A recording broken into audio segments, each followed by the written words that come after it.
The usage of digital wallets for payments has been compromised due to recent increases in hackings and fraud. Also, Kenwood Elementary has finished their renovation process. Watch how excited parents and children are as they get to see the finished product. Plus, a heartwarming story about a man and his dog. Your UI7 Newsbreak starts right now. From the Richmond Journalism Teaching Studio. Keeping up with finances, especially has become more difficult than before. With advancements in technology, our digital Good afternoon, and welcome to your UI7 Newsbreak. I'm Caroline Ann. And I'm Devin Tammons. Apple Pay and other forms of digital wallets have taken over old-fashioned cash. However, the reliability in storing personal information on devices and stored databases has taken a huge hit over the past few months. Joining us now in the studio is Vanetta Sims. Thank you, Devin. Although virtual payments may be more convenient, shoppers are starting to become worried over the safety of their information. Keeping up with finances, especially credit cards, has become more difficult than before. With advancements in technology, our digital wallets follow us everywhere.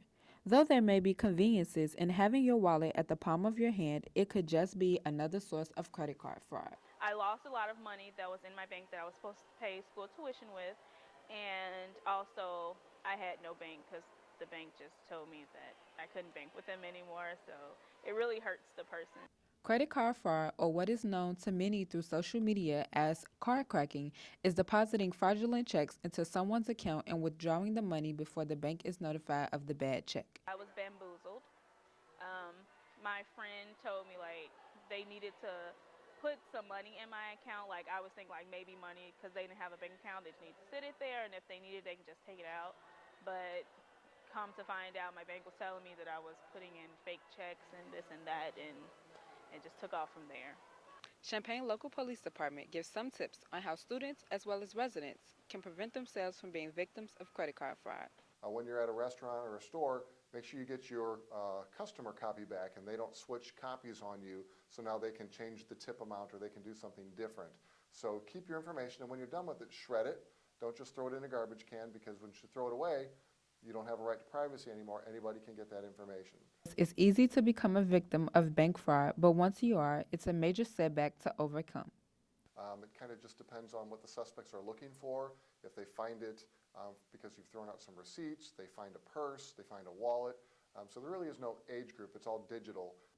Rebuilding damaged credit can take years to repair. However, some aren't aware of the consequences that occur later in life due to one mistake. If you're not paying attention, these things are going to get carried away, and next thing you know, you're out several hundred or several $1,000s.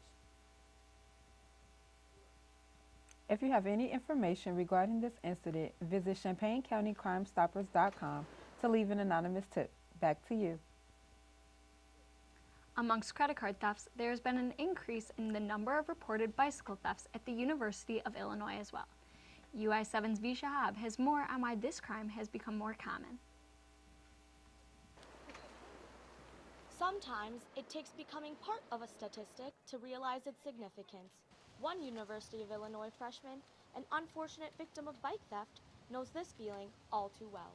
It was in our bike racks behind our hall right here. There's a whole line of them, and the weekend I didn't think it'd get stolen, so I was not paying attention to it. And then the Monday morning after that, I came outside and there was 10 bikes missing. They obviously took a lot of them.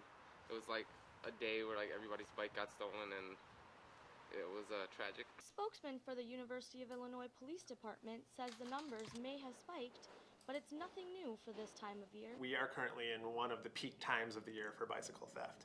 It's not that we've had more this year, it's just that we're going through a series of months. The weather's nice, people are moving around on their bikes. We've had more this year than we had last year, but we've actually had less than we had the year prior to that. They saw the guy who took it. He had 3 bikes on him, and he dropped 2 bikes and then just ran off with one of them. But Wade warns this is not a common occurrence, and to do everything in your power to keep your bike safe at all times by investing in a strong bike law. We have more than 1,000 security cameras on campus, and a lot of them are pointed right at these bike racks because we know that's where a lot of the crime's going to occur.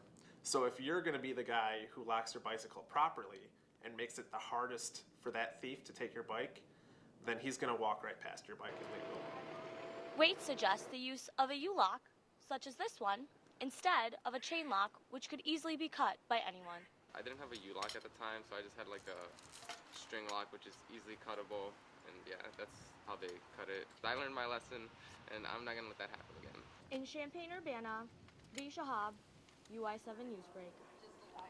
While some students are changing their locks, others are looking forward to the changes made at Kenwood Elementary. After years of renovations, the last of Champaign's Unit 4 schools is complete. Students and faculty members gathered Thursday night for the dedication ceremony to the changes. They started the ceremony with a few words from the principal, followed by a ribbon-cutting ceremony from the students. Families were welcome to walk around the new building to check out some of the additions, including 2 kindergarten classrooms, updated technology, and new floors and furniture. Principal of Kenwood Elementary, Trevor Nadrasny, says his favorite part of the renovations is the separated cafeteria and gymnasium. Coming up after the break, women are reshaping the sexist connotations associated with the law. Also, a local state's attorney is bringing a new meaning to fight like a girl. Your UI7 Newsbreak has more.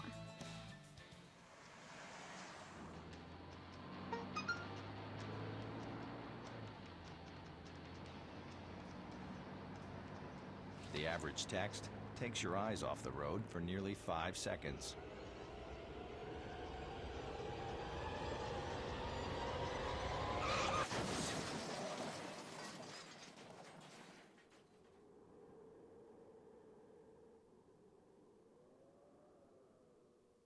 I grew up in the housing projects of Cleveland.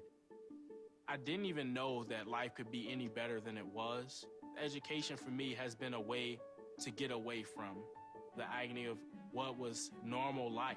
I want to be able to impact the community, not just look back on where I came from, but to reach back to where I came from and pull some people up with me. My name is David, and I am your dividend. Up, college is hard. Down, those books are heavy. My sport is football, but my passion is education. So every year I take promising high schoolers on a college tour to show them that higher education means a brighter future. My name is Nnamdi Asamoah. I don't just wear the shirt, I live it. You can be a reader, tutor, or mentor too. Take the pledge at liveunited.org/volunteer. Do you wear this? All right, give me a spot. You know my motto, safety first. They could be dangerous. I think we should call animal control. Animal control? To be safe. Don't worry. I got this. It's a new motto. You don't have to be perfect to be a perfect parent. There are thousands of teens in foster care who don't need perfection. They need you. Welcome back.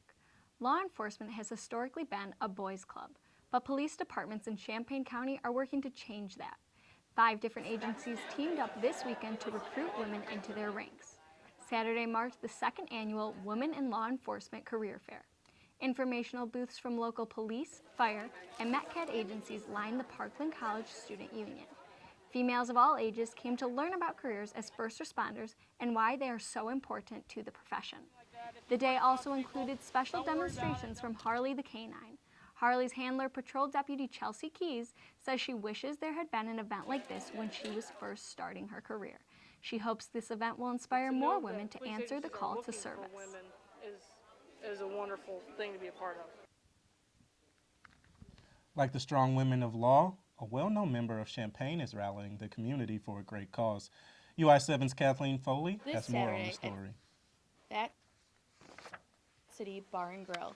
Champaign police officers, firefighters, and residents came out to support one of their own. About a week after I found out the diagnosis, which it just floored me. And I was angry because her age and her children being so young. And I wanted to do something. Lindsay Clark is a mother of 2. She teaches classes at the Champaign Police Academy, and she's a state's attorney. This summer, her world was rocked by a stage 4 breast cancer diagnosis.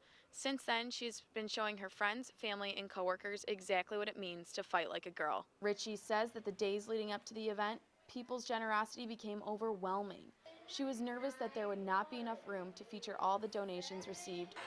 I have a 23-year-old, and I've been there for his milestones. And he's been through high school and college. I've been there for that. My girls, I couldn't imagine not being there for that. To know that she's not going to be able to be there for those milestones for her kids. I just decided I want to do something to build some memories for them. Sorry.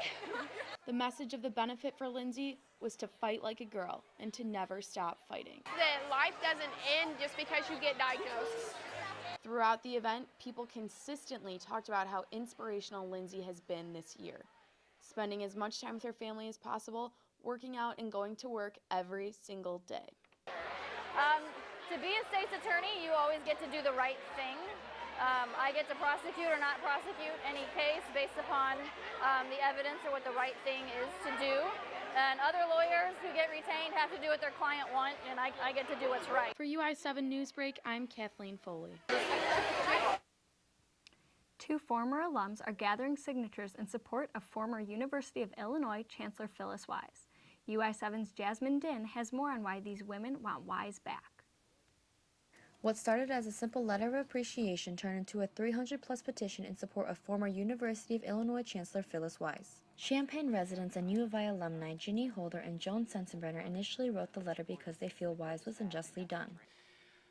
I just feel this was all just boom, boom, done. And it was like, no, that's not how we do this. Sensenbrenner says she's aware Wise won't be returning as chancellor, but she would still like to see Wise involved because of her knowledge and background with a PhD in molecular biology. She's this little 4-foot 10-inch person who, packs an intellectual punch. The news regarding former U of I Chancellor Phyllis Wise has yet to settle. However, Professor Rosenstein of the University of Illinois says what is done is done. I think on balance she's done more damage to this university than good, and quite frankly I think it's time to move on to somebody else. But Holder and Sensenbrenner want to give Wise the credit she deserves. A week ago, a copy of the letter with all the supporting signatures was sent out to each one of the Board of Trustees, but Sensenbrenner says they have yet to hear a reply. To date, not a word.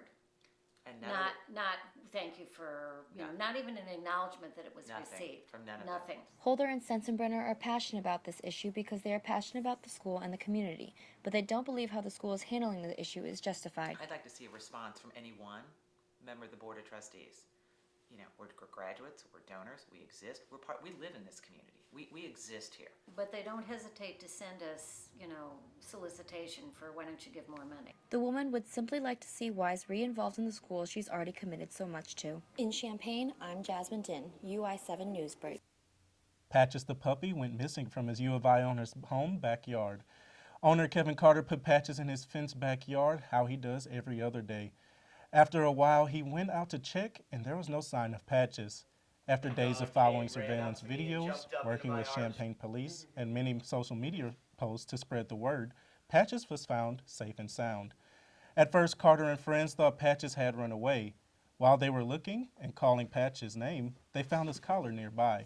They then realized Patches had not run away. He was taken. Patches was stolen by 2 high school students. The parents of the students believed they found the dog and it was a stray. They did treat him well, and that's why I was against pressing charges. I didn't want to mess up a high school kid's life just because he made the stupid decision to steal a dog. I'll take you out. Carter says Patches loves people, so he wasn't surprised that the puppy went willingly.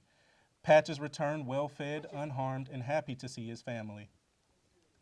That's all for this week's UI7 Newsbreak. Thanks for watching. Have a wonderful day.